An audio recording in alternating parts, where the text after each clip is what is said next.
وَإِذِ اسْتَسْقَىٰ مُوسَىٰ لِقَوْمِهِ فَقُلْنَا اضْرِب بِّعَصَاكَ الْحَجَرَ فَانفَجَرَتْ مِنْهُ اثْنَتَا عَشْرَةَ عَيْنًا ۖ قَدْ عَلِمَ كُلُّ أُنَاسٍ مَّشْرَبَهُمْ ۖ كُلُوا وَاشْرَبُوا مِن رِّزْقِ اللَّهِ وَلَا تَعْثَوْا فِي الْأَرْضِ مُفْسِدِينَ۔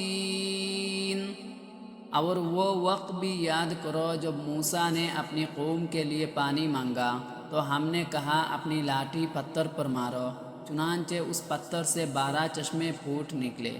اور ایک قبیلے نے اپنے پانی لینے کی جگہ معلوم کر لی، ہم نے کہا اللہ کا دیا ہوا رزق کھاؤ اور زمین میں فساد مچاتے مت پھرنا۔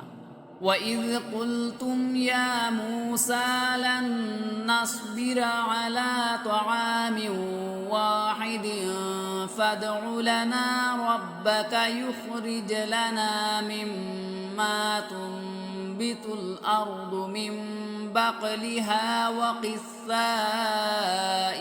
وَفُومِهَا وَعَدَسِهَا وَبَصَلِهَا قَالَ أَتَسْتَبْدِلُونَ الَّذِي هُوَ أَدْنَىٰ بِالَّذِي هُوَ خَيْرٌ اهْبِطُوا مِصْرًا فَإِنَّ لَكُم مَّا سَأَلْتُمْ وَضُرِبَتْ عَلَيْهِمُ الذِّلَّةُ وَالْمَسْكَنَةُ وَبَاءُوا بِغَضَبٍ مِّنَ اللَّهِ ذَلِكَ بِأَنَّهُمْ كَانُوا يَكْفُرُونَ بِآيَاتِ اللَّهِ وَيَقْتُلُونَ النَّبِيِّينَ بِغَيْرِ الْحَقِّ ذَلِكَ بِمَا عَصَوا وَكَانُوا يَعْتَدُونَ۔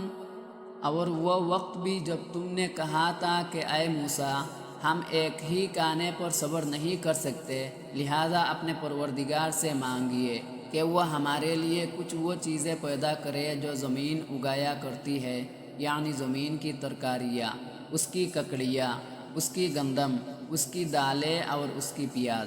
موسیٰ نے کہا جو غذا بہتر تھی، کیا تم اس کو ایسی چیزوں سے بدلنا چاہتے ہو جو گھٹیا درجے کی ہیں؟ ایک شہر میں جا اترو تو وہاں تمہیں وہ چیزیں مل جائے گی جو تم نے مانگی ہیں۔ اور ان یہودیوں پر ذلت اور بے یکسی کا ٹپا لگا دیا گیا اور وہ اللہ تعالیٰ کا غضب لے کر لوٹے۔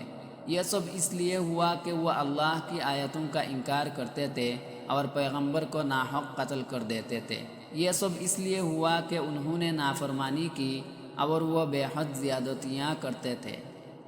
ان الذين آمنوا والذين هادوا والنصارى والصابئين من آمن بالله واليوم الآخر وعمل صالحا فلهم أجرهم عند ربهم ولا خوف عليهم ولا هم يحزنون۔ حق تو یہ ہے کہ جو لوگ بھی خواہ وہ مسلمان ہو یا یہودی یا نصرانی یا صابی، اللہ اور آخرت کے دین پر ایمان لے آئیں گے اور نیک عمل کریں گے، وہ اللہ کے پاس اپنے اجر کے مستحق ہوں گے اور ان کو نہ کوئی خوف ہوگا نہ وہ کسی غم میں مبتلا ہوں گے۔ وَإِذْ أَخَذْنَا مِيثَاقَكُمْ وَرَفَعْنَا فَوْقَكُمُ الطُّورَ خُذُوا مَا آتَيْنَاكُمْ بِقُوَّةٍ وَاذْكُرُوا مَا فِيهِ لَعَلَّكُمْ تَتَّقُونَ۔ اور وہ وقت یاد کرو جب ہم نے تم سے تورات پر عمل کرنے کا عہد لیا تھا اور کوہ طور کو تمہارے اوپر اٹھا کھڑا کیا تھا کہ جو کتاب ہم نے تمہیں دی ہے اس کو مضبوطی سے تھامو اور اس میں جو کچھ لکھا ہے اس کو یاد رکھو تاکہ تمہیں تقوی حاصل ہو۔ ثم تولیتم من بعد ذلك فلولا فضل اللہ علیکم ورحمتہ لکنتم من الخاسرین۔ اس سب کے باوجود تم دوبارہ راہ راست سے پھر گئے، چنانچہ اگر اللہ کا فضل اور رحمت تم پر نہ ہوتی تو تو تم ضرور سخت نقصان اٹھانے والوں میں شامل ہو جاتے۔ وَلَقَدْ عَلِمْتُمُ الَّذِينَ اعْتَدَوْا مِنْكُمْ فِي السَّبْتِ فَقُلْنَا لَهُمْ كُونُوا قِرَدَةً خَاسِئِينَ۔ اور تم اپنے لوگوں کو اچھی طرح جانتے ہو جو سنیچر کے معاملے میں حد سے گزر گئے تھے، چنانچہ ہم نے ان سے کہا تھا کہ تم دتکارے ہوئے بندر بن جاؤ۔ یعنی سنیچر کا دن یہودیوں کے لیے ایک مقدس دن قرار دیا گیا تھا جس میں ان کے لیے معاشی سرگرمیاں ممنوع تھے۔ جن یہودیوں کا یہاں ذکر ہے وہ غالباً حضرت داؤد علیہ السلام کے زمانے میں کسی سمندر کے کنارے رہتے تھے اور مچھلیاں پکڑا کرتے تھے۔ سنیچر کے دن مچھلیاں پکڑنا ان کے لیے ناجائز تھا، مگر شروع میں انہوں نے کچھ حیلے کر کے اس حکم کی خلاف ورزی کرنی چاہی اور پھر کلم کلا مچھلیاں پکڑنی شروع کر دی۔ کچھ نیک لوگوں نے انہیں سمجھایا مگر باز نہ آئے۔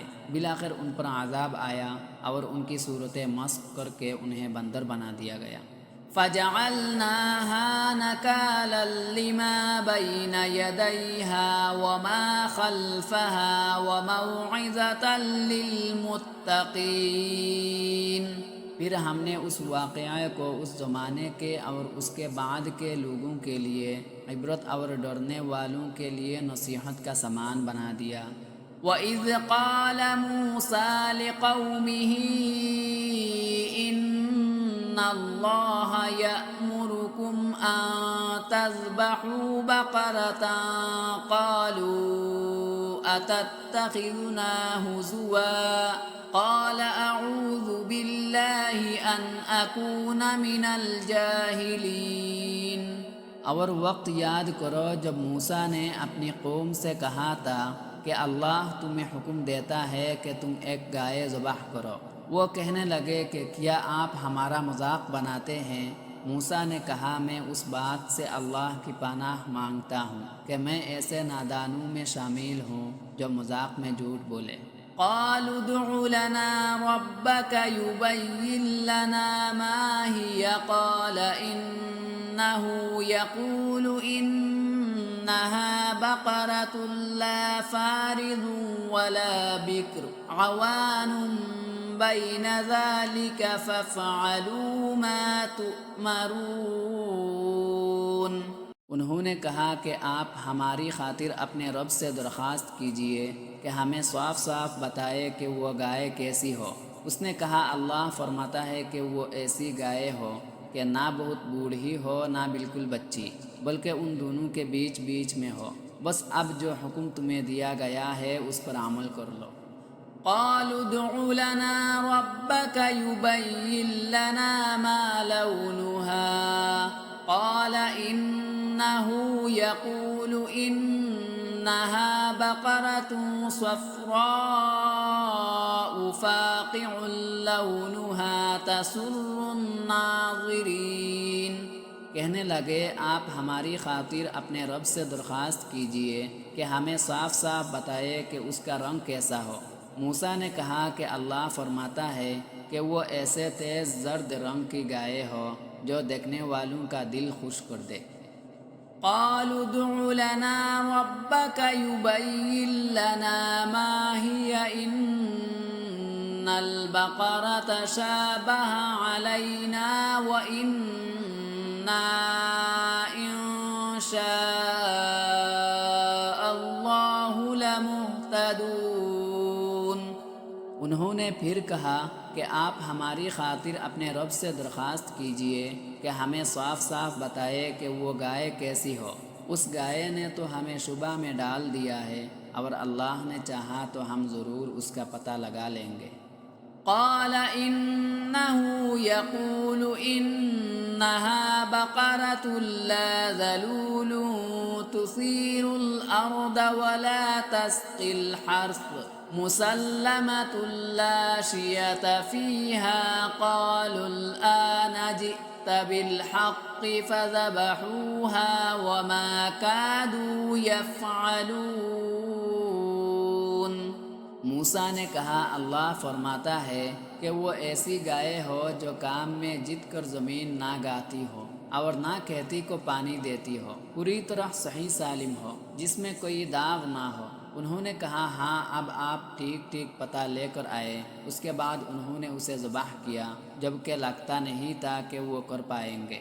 مطلب یہ ہے کہ شروع میں جب انہیں گائے ذبح کرنے کا حکم ہوا تھا تو کسی خاص قسم کی گائے نہیں بتائی گئی تھی، چنانچہ وہ کوئی بھی گائے ذبح کر دیتے تو حکم پورا ہو جاتا، لیکن انہوں نے خواہ مخواہ خود خرید شروع کر دی، جس کے نتیجے میں اللہ تعالیٰ نے بھی شرطیں عائد فرما لیے، اور ایسی گائے تلاش کرنا مشکل ہو گیا جو ان شرطوں کو پورا کرتی ہو، یہاں تک کہ ایک مرحلے میں ایسا محسوس ہونے لگا کہ شاید وہ ایسی گائے تلاش کر کے ذبح کرنے کے قابل نہ ہو۔